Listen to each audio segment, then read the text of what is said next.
వైద్యురాలు అనుమానాస్పదంగా మృతి చెందిన ఘటన సోమవారం అమీన్పూర్ పోలీస్ స్టేషన్ పరిధిలో చోటు చేసుకుంది. ఇందుకు సంబంధించిన స్థానిక సిఐ నాగరాజు తెలిపిన వివరాల ప్రకారం రామచంద్రపురం బిహెచ్ఎల్ హెచ్ఐజీ కాలనీలో కుటుంబ సభ్యులతో కలిసి రచనారెడ్డి నివాసం ఉంటున్నారు. ఇక ఎంబీబీఎస్ పూర్తి చేసుకున్న ఆమె బాచుపల్లిలోని మమతా ఆసుపత్రిలో ఇంటెన్సివ్ చేస్తున్నారు.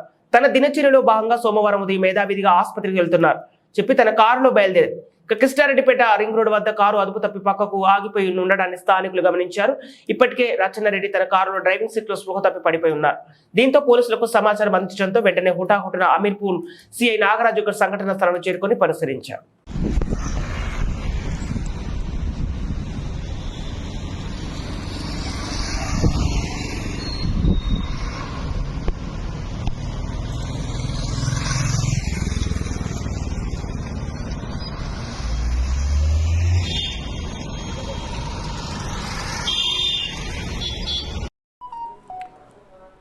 ఈరోజు ఉదయం సుమారు 9:30 ప్రాంతంలో ఒకటి 100 కాల్ వచ్చింది.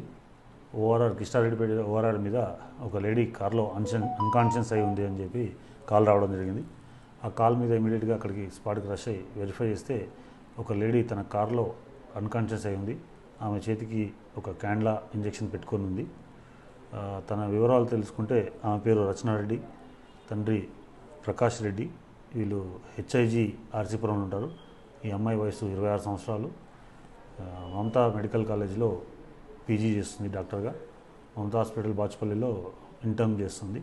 మార్నింగ్ ఇంట్లోంచి హాస్పిటల్కి వెళ్తాను బయలుదేరడం జరిగింది. ఆమె మార్గ మధ్యలో తను మరి ఇంజెక్షన్ తీసుకుందో ఏదో గుర్తు తెలియని ఇంజెక్షన్ తీసుకుంది. దానివల్ల అన్కాన్షియస్ అయితే ఆమెను హాస్పిటల్ షిఫ్ట్ చేశారు. మమతా హాస్పిటల్లో ట్రీట్మెంట్ తీసుకుంటూ ఈరోజు ఈవినింగ్ 4:30 ప్రాంతంలో లేడీ చనిపోవడం జరిగింది.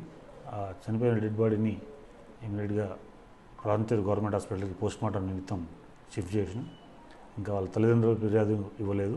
వాళ్ళ తల్లిదండ్రుల ఫిర్యాదు మేరకు కేసు నమోదు చేసి దర్యాప్తు చేస్తాం.